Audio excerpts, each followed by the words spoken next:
There's something missing from your pocket. Something that used to be there every single day. And almost nobody noticed when it disappeared. I'm not talking about cash.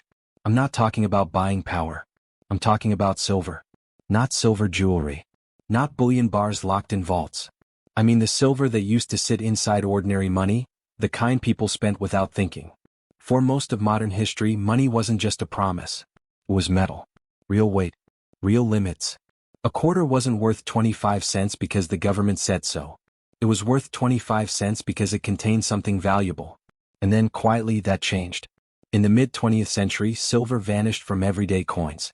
No emergency broadcast. No national debate. Just a press release, a few speeches, and a new word to make it sound harmless. They didn't call it debasement. They didn't call it devaluation. They called it modernization. The coins looked the same. They felt the same. They spent the same. So people accepted them. And that's the point. Because when wealth is taken openly, people resist. But when it's taken invisibly, slowly, technically, politely, people adapt. They assume nothing important has changed. History shows this pattern again and again. When governments spend more than they collect. When debts grow faster than economies. When cutting spending becomes politically impossible. They almost never default. Instead, they change the money. Not dramatically. Not all at once. They remove a constraint. They dilute what backs the currency. They replace something scarce with something easy. And the public keeps using it, because on the surface, everything looks normal. This has happened across centuries, continents, and empires. Ancient Rome did it. Britain did it. The United States did it. Different flags. Different languages. Same solution. Silver matters here not because it's shiny, but because it marks the moment money stopped being a limit on government power and became a tool of it. Once the metal was gone, the discipline was gone with it. Spending no longer had to answer to scarcity.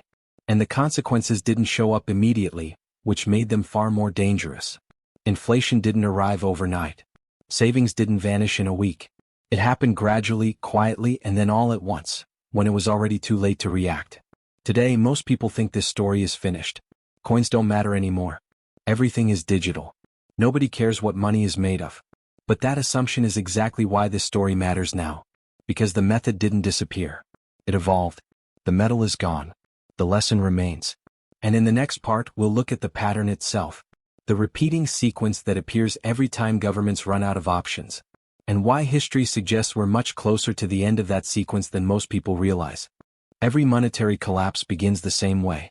Not with panic. Not with riots. But with a spreadsheet.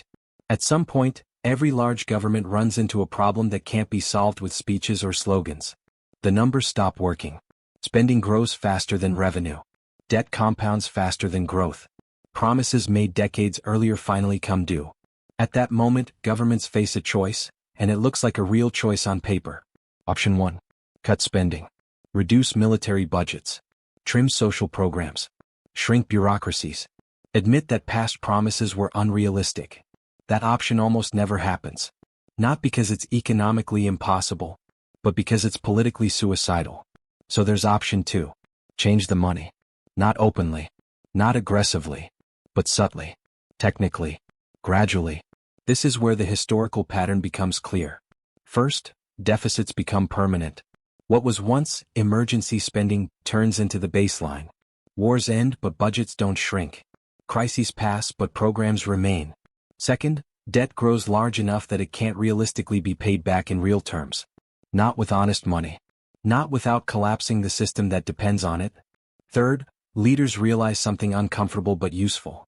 If the unit of account itself loses value, the debt shrinks without anyone voting on it. No defaults. No missed payments. No official crisis. Just money that buys a little less each year. Fourth, the change is disguised. It's never framed as debasement. It's modernization. Efficiency. Liquidity. Flexibility. Words designed to sound technical instead of threatening. Fifth, the population accepts it, because most people don't track money at the level where this happens. They track prices, not purchasing power. Paychecks, not balance sheets. Nominal numbers, not real value. By the time inflation becomes visible, the mechanism is already locked in. And here's the key insight most people miss. Inflation isn't the cause. It's the symptom. The cause is the removal of constraints. When money is tied to something scarce, gold, silver, or any hard limit, governments are forced to make trade-offs. When that tie is weakened or removed, spending becomes easier, faster, and politically painless. At first, history records this cycle with brutal consistency. Rome reduced the silver in its coins to fund an empire it could no longer afford. Britain diluted its currency to pay for war and reconstruction. The United States removed precious metals to finance conflict, welfare expansion, and a growing administrative state. Each time the justification sounded different. Each time the result was the same. Currency lost purchasing power. Savings were quietly transferred. And trust eroded long after the decision was made. What makes this pattern so effective is timing. The damage doesn't happen when the policy is announced. It happens years later, when the people who made the decision are gone, and the people paying the price can't trace cause to effect. That delay is not a bug. It's the feature. And to understand just how refined this strategy is, we need to go back to the empire that perfected it first. Because no one documented monetary debasement more clearly, or suffered from it more completely, than ancient Rome. In the next part, we'll look at how a single decision to slightly reduce silver content set off a chain reaction that no emperor could stop. If you want to understand how monetary debasement really works, you don't start with theory. You start with Rome. Because Rome didn't collapse suddenly. It collapsed methodically. For centuries, Roman money was trusted across the known world. The silver denarius wasn't just Roman currency, it was an international standard. Merchants accepted it from Britain to the Middle East without question. Why? Because it meant something. Under Augustus, the denarius was nearly pure silver. Its value wasn't symbolic. It was physical. You could weigh it, test it, melt it, and that metal content acted as a leash on the state. Rome could tax. Rome could conquer. Rome could rule. But it couldn't spend beyond what its money could support. Until it did. By the 1st century AD, the empire had grown too large for its own finances. Armies stretched across continents. Bureaucracies multiplied. Public works, grain distributions, political favors, all demanded constant funding. Taxes weren't enough. Raising them further risked rebellion. So the emperors turned to the money itself. Not all at once. Not obviously. They recalled the coins. Officially, this was for patriotic reasons. New coins. New designs. The emperor's image refreshed.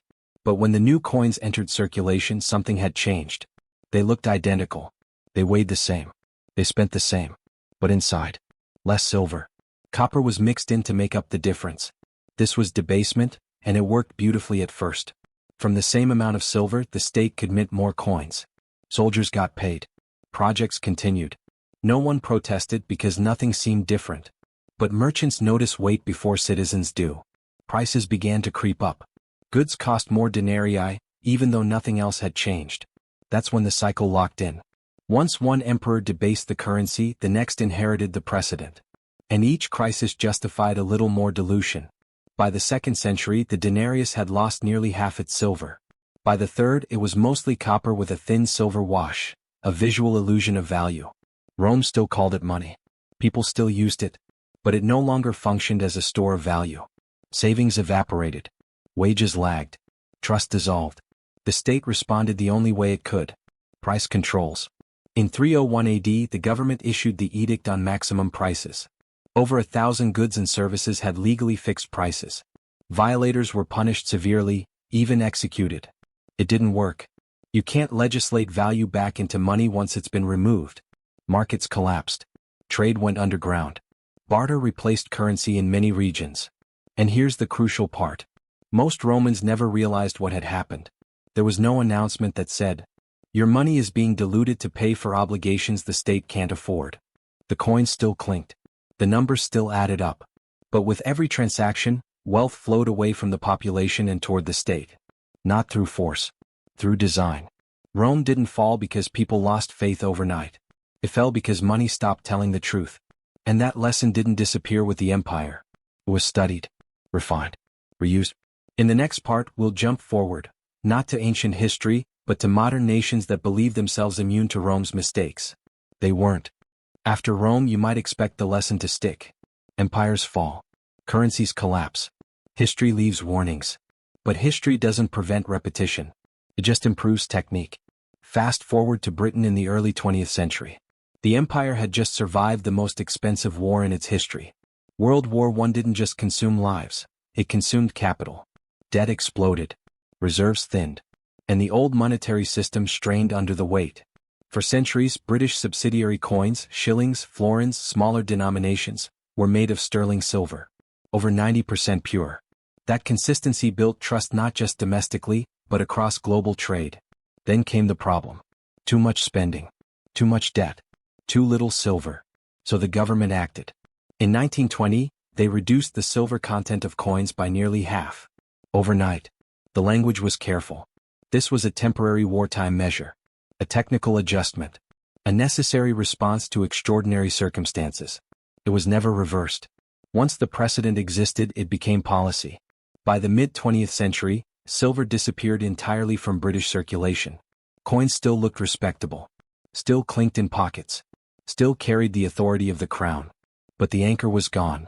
With no metal constraint, money could expand freely. And as it expanded, purchasing power shrank.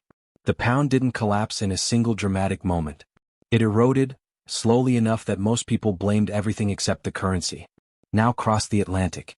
The United States followed the same script, but with even better public relations.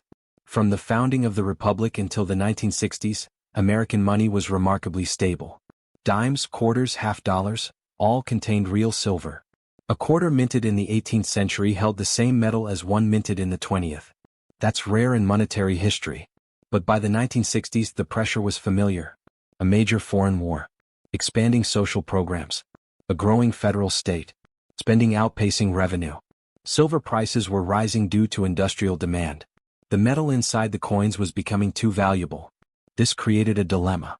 Either cut spending, politically unthinkable, or remove the silver. So they removed it. In 1965, new coins entered circulation. Copper nickel instead of silver. Same size. Same weight. Same face value.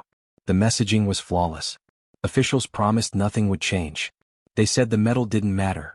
Money was just a token of trust. They assured the public there would be no inflationary consequences. Most people believed them. Why wouldn't they? Their paychecks still arrived. Prices didn't jump overnight. The system appeared stable. But behind the scenes, the last real restraint was gone. Once precious metal was removed, money supply was limited only by policy decisions. And policy, unlike metal, has no natural boundary. Over the decades that followed, the dollar lost the vast majority of its purchasing power. Not because of a single crisis, but because of a system designed to dilute slowly enough to avoid revolt. This wasn't accidental. It wasn't incompetence. It was the same choice made by Rome and Britain, just executed with modern language and better optics. And here's the critical transition point. Once money no longer needed metal. Once it became abstract. Once value lived in ledgers instead of weight. The door opened to something far more powerful than debasement by alloy. In the next part, we'll look at how that door leads directly to digital money, and why the modern version of debasement doesn't require coins at all. By the time silver disappeared from coins, most people thought the story was over. Coins didn't matter anymore. Cash was inconvenient. Money had evolved. And in a way that was true. Because once money stopped being metal, it stopped being physical. And once it stopped being physical, it stopped having natural limits. At first, money became paper. Then it became entries in bank ledgers. Then numbers on screens. Today, the overwhelming majority of money doesn't exist at all in a physical sense. It's digital by default. That shift didn't just change how we pay. It changed who controls the system. With metal, debasement required logistics. You had to recall coins. Mint new ones. Physically alter the currency. With digital money, none of that is necessary. Value can be changed with keystrokes. Supply can be expanded instantly. Balances adjusted invisibly. Rules rewritten without touching a single bill or coin. This is why the modern version of debasement is so powerful. There's no moment where people feel the metal missing. No weight difference. No visual cue. The money looks exactly the same, until it doesn't buy the same things. And now we reach the next stage of the pattern. If money already lives in databases, if transactions already pass through centralized systems, then the logical next step is full integration. Central bank digital currencies. Not private payment apps. Not cryptocurrencies. State-issued digital money, issued directly by central banks. On the surface, the pitch sounds reasonable. Faster payments. Lower transaction costs. Better fraud prevention. Improved efficiency. But efficiency isn't the real breakthrough here. Control is. Because digital currency doesn't just move faster. It can be programmed. Every unit can carry rules. Where it can be spent. What it can be spent on. How long it remains valid. Whether it can be saved, transferred, or frozen. This isn't a dramatic departure from history. It's the same old solution just perfected. Rome diluted silver content. Modern states dilute purchasing power digitally. The difference is precision. In the past, debasement was blunt, imperfect, slow to implement. Now it can be targeted, instant, and total. And that creates a problem. Because unlike Roman coins or paper currency, digital money allows something no empire has ever fully achieved before. The ability to enforce debasement in real time. Without escape. Unless, of course, people move outside the system before it's complete. Which is why the next phase of the pattern always looks the same. Before control becomes absolute, alternatives become inconvenient. And that's exactly where we're headed next. In the next part, we'll look at why gold, silver, and decentralized assets suddenly face growing pressure. And why that pressure isn't random. Every monetary system reaches a moment where its creators face an uncomfortable truth. Control only works if people can't leave. As long as alternatives exist, real ones, debasement has limits. People can opt out. They can move wealth into something the system doesn't control. And history shows this clearly. When money weakens, people don't protest first. They adapt. They buy land. They buy metals. They hold foreign currency. They find parallel systems. Governments understand this. They always have. Which is why the final phase before total control is never an outright ban. It's pressure. Subtle at first. Technical. Justified. Gold doesn't get outlawed overnight. It gets reported. Tracked. Restricted under the banner of transparency and safety. Large purchases trigger paperwork. Cross-border movement becomes suspicious. Storage gets regulated. Silver, historically the people's metal, doesn't need to be banned at all. It just needs to become scarce and expensive enough that ordinary people can't access it easily. Then there's crypto. At first it's tolerated. Then regulated. Then slowly classified, boxed in, and constrained. Exchanges face compliance requirements. Transactions get monitored. On-ramps and off-ramps narrow. The message is never, you're not allowed to use this. It's, you can, but only if you jump through enough hoops. And most people don't. That's the brilliance of the method. Instead of closing the exits, they raise the cost of using them. Until, eventually, the exits exist only in theory. By the time digital currency becomes the default, or the only option, the alternatives will still be there. But unreachable for most. And this brings us to the moment the pattern always accelerates. The transition doesn't happen in calm times. It happens during a crisis, a banking failure, a market crash, a debt event, something large enough to justify emergency measures. That's when the solution appears. A new system, more stable, more efficient, more secure. A digital currency presented not as control, but as rescue. And most people will accept it willingly. Because by then the old system will be visibly failing. And when the transition is complete, something fundamental changes. Money stops being a tool you use, and becomes a system that uses you. At that point, debasement no longer needs to be hidden. It can be continuous, automatic, inescapable. And that leads us to the final question. What does this mean for the people living through it? That's what we'll answer next.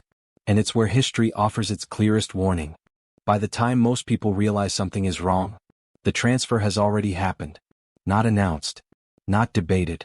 Not voted on. Just executed. That's the final lesson history keeps repeating. Currency debasement doesn't feel like a crisis at first. Feels like normal life getting slightly harder every year. Prices rise, but explanations are everywhere. Supply chains. Greed. Geopolitics. Temporary shocks. Savings lose power, but the numbers stay the same. Your account balance doesn't shrink. It just stops meaning what it used to. And because nothing is taken outright, people keep trusting the system longer than they should. This is why debasement works. It doesn't require force. It doesn't require confrontation. It doesn't even require secrecy anymore. It only requires time and participation. Rome didn't empty citizens' purses in a single decree. Britain didn't announce the end of sound money. America didn't warn people that removing silver and gold would permanently change the dollar. They all framed it as progress. And the population adjusted. Until one day they looked back and realized the wealth they thought they had been slowly exchanged for promises. This is why the debate is never really about silver or gold or digital currency. Those are mechanisms. The real issue is control versus constraint. Hard money limits governments. Soft money expands them. When constraints disappear, debt becomes easier to create, promises become easier to make, and consequences become easier to postpone. But they never disappear. They just move. From balance sheets to prices. From governments to citizens. From the present to the future. That's the mathematics of debt. And it explains why people who hold only cash and financial claims tend to lose, not suddenly but structurally, while people who hold assets that exist outside the system tend to survive the transition. Land doesn't need permission to exist. Physical assets don't require a ledger entry. Skills don't inflate away. History doesn't guarantee outcomes. But it does show probabilities. And the probability is this. When money becomes fully digital, fully programmable, and fully centralized, debasement stops being a phase and becomes a permanent feature. Most people won't notice the moment it locks in. They'll be busy adapting, busy coping, busy trusting that someone, somewhere, is managing it responsibly, until the options quietly disappear. This channel exists for one reason: not to predict dates, not to sell panic, not to promise certainty, but to document patterns, before they're forgotten, renamed, or explained away. If you want to understand how financial systems really work, how power moves through money, and why history keeps repeating the same mistakes under different names, subscribe to Finance Archives. Because the most important financial events are rarely the ones that make headlines. They're the ones that happen so quietly that by the time everyone notices, it's already too late.